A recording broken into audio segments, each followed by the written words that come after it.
Hi friends, சுவையான கம்பு noodles, ஹெல்தியான கம்பு நூடுல்ஸ் எப்படி செய்யலான்னு வாங்க பார்க்கலாம். சுவையான ஒரு பிரேக்ஃபாஸ்ட். ஃபஸ்ட்டு தண்ணியை நல்லா கொதிக்க வைக்கணும். கொதித்ததுக்கப்புறம் எண்ணெய் ஒரு ஸ்பூன் அளவுக்கு சேர்த்துக்கோங்க. ஒரு ஸ்பூன் அளவுக்கு தேவையான அளவுக்கு உப்பு சேர்த்துக்கோங்க. அப்புறம் பாருங்கள், இப்போ சேர்த்துக்கலாம்.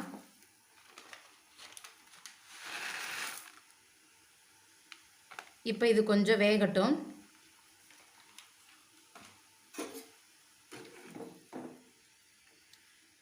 இது நல்லா வேகட்டும்.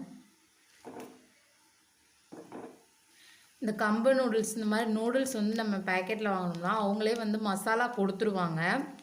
அதனால் நம்ம தனியாக மசாலா ப்ரிப்பேர் பண்ண தேவையில்லை. ஒரு எப்பயுமே சாதாரண நூடுல்ஸ் செஞ்சு கொடுக்கறதுக்கு பதிலாக இந்த மாதிரி ஹெல்த்தியான கம்பு நூடுல்ஸு செஞ்சு கொடுங்க. குழந்தைங்க நூடுல்ஸ் கொஞ்சம் விருப்பப்பட்டு சாப்பிடுவாங்க. இந்த மாதிரி நம்ம கம்பு நூடுல்ஸ் மாதிரி இல்லைன்னா இந்த மாதிரி திணை ஐட்டம்ஸில் ஏதாவது நூடுல்ஸ் இருந்துச்சுன்னா அதை வாங்கிட்டு இந்த மாதிரி செஞ்சு கொடுங்க. அருமையாக இருக்கும். குழந்தைங்க கொஞ்சம் நல்லா சாப்பிடுவாங்க. இது நல்லா வேகட்டும். பாருங்கள், இப்படி எடுத்து நல்லா அமுத்தி பாருங்கள், வெந்துருச்சு. இப்போ நம்ம இதை தனியாக கம்பு நூடுல்ஸை மட்டும் வடிகட்டிடலாம்.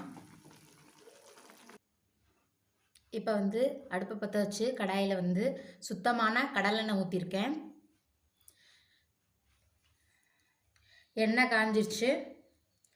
நான் ஒரு பெரிய வெங்காயம் சேர்த்துக்கிறேன். மீடியம் சைஸ் தான், ரொம்ப பெருசெல்லாம் இல்லை. இது நல்லா வணங்கட்டும். வெங்காயம் இப்போ நல்லா வணங்கிடுச்சு. கருவேப்பிலை சேர்த்துக்கலாம். ஒரு பத்து கருவேப்பிலை சேர்த்துக்கிட்டேன். பீன்ஸு கேரட்டெல்லாம் நான் பொடியாக நறுக்கி வச்சுருந்தேன். இப்போ இதை சேர்த்துக்கிறேன். சேர்த்து இப்படி நல்லா வணக்கி விடுறேன்.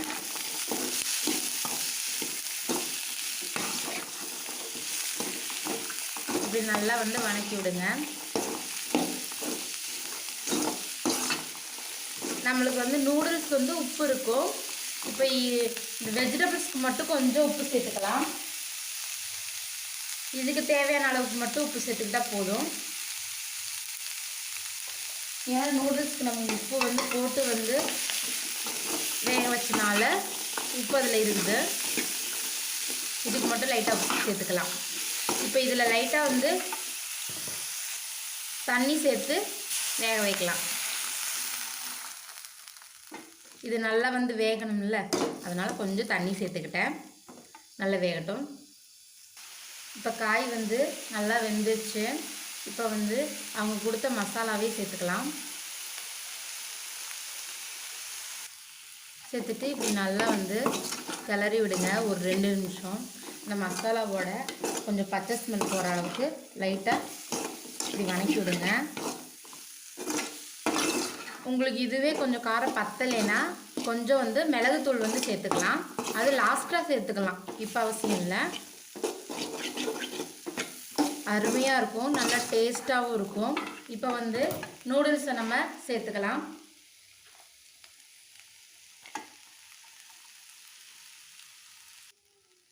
இப்படி நல்லா கலந்து விடுங்க. நூடுல்ஸ் போட்டுட்டு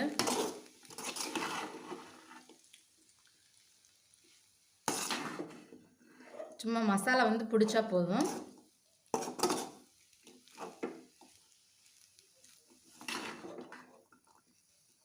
கம்பு நூடுல்ஸு ரெடி ஆயிடுச்சு.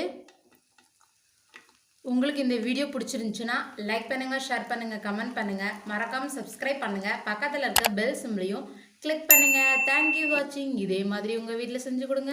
ஓகே, பாய்.